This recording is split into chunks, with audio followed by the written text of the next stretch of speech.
वैसे दुबई में पुणे के 84 छात्र इस समय फंसे हुए हैं दुबई में। अब दुबई उन इंपॉर्टेंट सेंटर्स में से है जो ट्रांजिट के तौर पर इस्तेमाल किया जाता है। जब भी कोई अंतर्राष्ट्रीय फ्लाइट आप लेते हैं तो जरूरी नहीं कि आप दिल्ली से जा रहे हैं तो सीधा लंदन जाएं।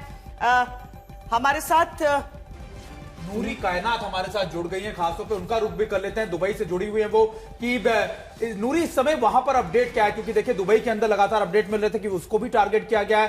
पैनिक वाली सिचुएशन आप पहले भी जुड़ी थी, वो पैनिक वाली सिचुएशन वहां मौजूद नहीं, लेकिन अभी क्या ताजा अपडेट है? लोगों की मदद, जो लोग एयरपोर्ट पे फंसे हैं उनको लेकर भी क्या अपडेट है?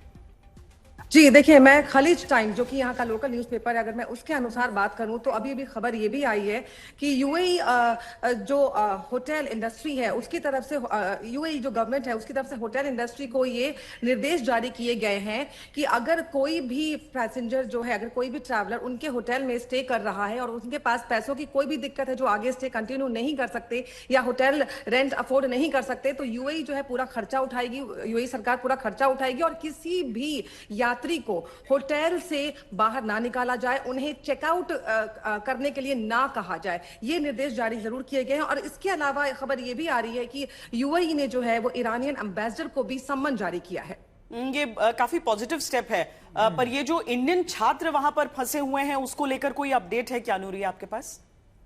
जी देखिए श्वेता, यहाँ पे बहुत सारे लोग जो हैं, जैसा कि आपने भी बताया, मैंने आपको सुना अभी कि यूएई को लोग ट्रांजिट कंट्री के तौर पर इस्तेमाल करते हैं। बहुत सारी फ्लाइट जो है वाया दुबई जाती हैं, तो ऑफ कोर्स एयर स्पेस बंद हुआ, यहाँ से फ्लाइट टेक ऑफ होना बंद हुई, लैंड होना बंद हुई, तो जितने भी लोग थे जो यहाँ से जा रहे थे, चाहे वो वाया जा रहे हो या डायरेक्ट जा रहे हो, ऑब्वियसली बात है उनकी फ्लाइट जो है वो कैंसिल हुई है। लेकिन यहाँ पे किसी छात्र या अगर हम किसी पर्टिकुलर नेशनैलिटी की बात करें कि इस देश के नागरिक या उस देश के नागरिक, तो ऐसा नहीं है। सबको बराबर का दर्जा दिया जाता है और सबको एक समान जो है यूएई में ट्रीट किया जाता है, चाहे वो स्टूडेंट्स हो, चाहे वो टूरिस्ट हो, या चाहे वो विजिटर्स ही क्यों ना हो जो बिजनेस ट्रिप्स पे भी आए हों यूएई के अंदर।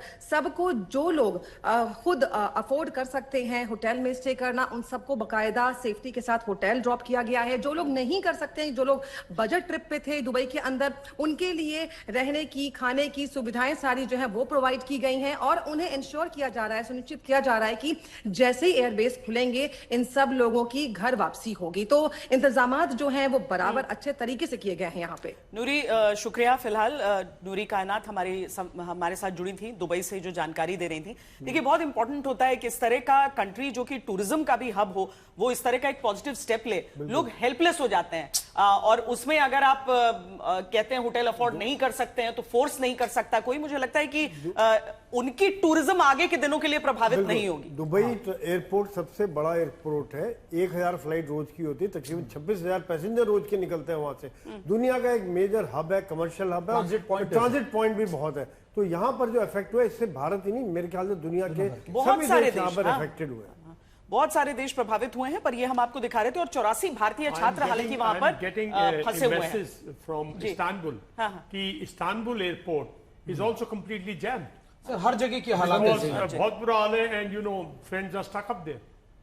पर हम युद्ध की तस्वीरें अब एक बार आप सबको दिखाते हैं, जो तस्वीरें आज तीसरे दिन की शुरुआत के साथ हमारे सामने आई हैं। एक एक करके उन तस्वीरों को हम देखते हैं। टॉमाहॉक मिसाइल से हमला किया गया, ये सबसे पहला वीडियो सुमित जो हम दिखा रहे हैं। हाँ। ये हालांकि अमेरिका की तरफ से जारी भी किया गया ये फुटेज, और आईडीएफ की ओर से भी। बिल्कुल। और देखिए, हम जो बात कर रहे थे श्वेता कल भी, कि देखिए क्यों तेहरान के आसपास के इलाकों में अटैक हो रहे हैं। 3 तस्वीरें हम अपने दर्शकों को दिखा रहे हैं टीवी स्क्रीन पर। ईरान पर हमले तेज किए गए, यूएस का विमान क्रैश हुआ, F-15 और ईरानी ड्रोन का जखीरा। यानी आप देखिए, ईरान की तरफ से भी ये कोशिश की जा रही है, ये मैसेज दिया जा रहा है कि अभी तो हमने शुरुआत भी नहीं किया, अभी हमारे पास जो हमारे जखीरा है ड्रोन का या फिर मिसाइलों का, वो बहुत ज्यादा है। भले ही हम अपने रिजिम को खो दिया हो, लेकिन हमारे लोकल कमांडर भी सक्षम है।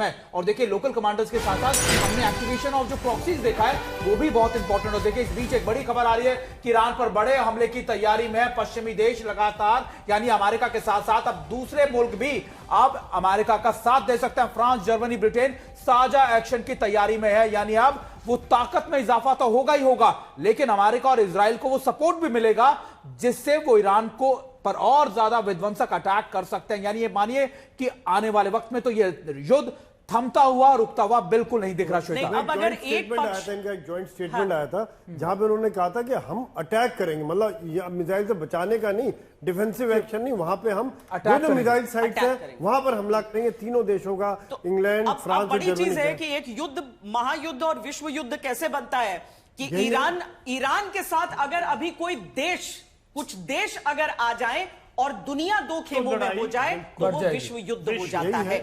अभी चीन और रूस, चीन तो खैर चुप ही है, खंडन कर रहा है, मतलब निंदा कर रहा है अटैक्स की।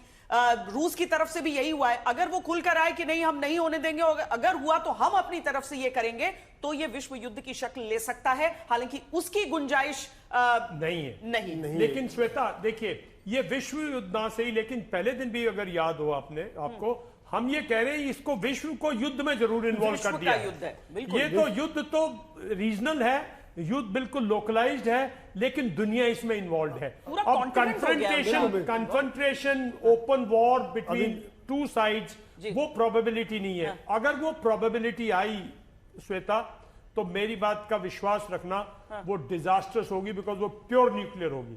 बिकॉज अगर रशिया आया और उसके बावजूद अगर ये लोग नहीं रुके, तो फिर रशिया के पास भी कोई ऐसी भारी भरकम नेवल और एयर पावर नहीं है। फायदा उठा के यूक्रेन वाला मामला अपना निपटा रहा है। उसको वो बहुत, ये बड़ा गलत लोगों में फहमी है।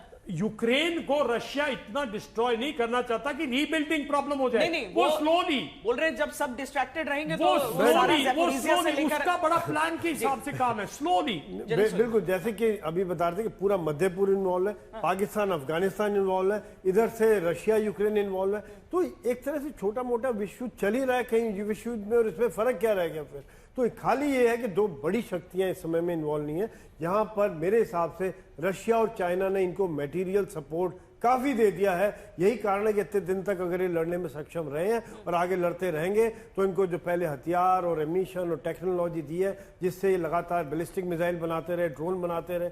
और जहां तक अभी जो एक्सरसाइज हुई थी, कभी कभी मुझे वो भी शक होता है कि अभी 3-4 दिन पहले जो एक्सरसाइज हुई थी, शायद उसमें भी काफी सामान अनलोड करके दे के चले गए। ये बात तो पहले से कही जा रही है कि रशिया और चाइना जो है मदद कर रहे हैं कम्युनिकेशन को सेटअप। 1.5 महीने से इनकी नेगोशिएशन चल रही थी, कहीं कोई इनिशिएटिव नहीं लिया ना चाइना ने, कहीं कोई इनिशिएटिव नहीं शो किया। लेकिन रशिया ने एक दो बार फॉरेन मिनिस्टर लवरोव ने जरूर उस पर किया, लेकिन ये सारी सिमेटिक्स है, बिकॉज ट्रंप नहीं सुन रहा भाई, ट्रंप नहीं सुनेगा। वो कहता है, वो कह रहा है मेरी मिलिट्री के सामने कोई खड़ा नहीं हो सकता, I am totally supreme military power, मेरे सामने जो आएगा मैं उसको तहस कर दूंगा। और चाइना जो है उसके पास सारी कैपेबिलिटी के बाद उसके पास वॉर फाइटिंग एक्सपीरियंस नहीं है। China is not a strategic force. लेकिन छोटे से छोटा देश, छोटे से छोटी चींटी होती है ना, अगर काटने पर बिल्कुल तो ये है छोटी छोटी, बिल्कुल चाइना डायरेक्टली इन्वॉल्व नहीं हो रहा। लेकिन इससे पहले एक बड़ी खबर आ रही है, वो हम आपको दिखा दें।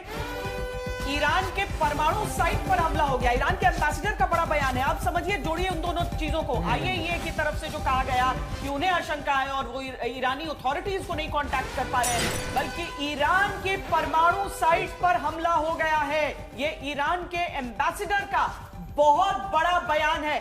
परमाणु जरूरी नहीं है कि परमाणु बम को आप लॉन्च करें उससे ही बर्बादी होती है। परमाणु ठिकानों पर अगर अटैक हो जाए तो वो परमाणु हमले से कुछ कम नहीं होता है। ये एक बहुत सीरियस, अब कितना डैमेज हुआ है उसको सुमित ये देखना होगा। बिल्कुल, और ये दरअसल ये न्यूक्लियर एनरिचमेंट साइट्स की बात वो कर रहे हैं, यानी वो साइट जहां पर न्यूक्लियर एनरिचमेंट का काम किया जा रहा था। अब वो नतांज है, इस्फहान है, फोर्दो है, यानी इन तीनों साइट्स के अलावा आपके बंदर अब्बास के पास के इलाके हैं। ये सारी साइट्स के बारे में अभी तक ये कौन सी स्पेसिफिक लोकेशन है इसके बारे में जानकारी डिस्क्लोज नहीं की गई है। लेकिन आप मानिए कि एक बार फिर से अमेरिका और इजराइल की पूरी कोशिश थी कि वो इन न्यूक्लियर एनरिचमेंट साइट्स को अटैक करें, लेकिन इनमें सबसे ज्यादा दो सबसे इंपॉर्टेंट इलाके हैं, वो है फोर्दो और इस्फहान।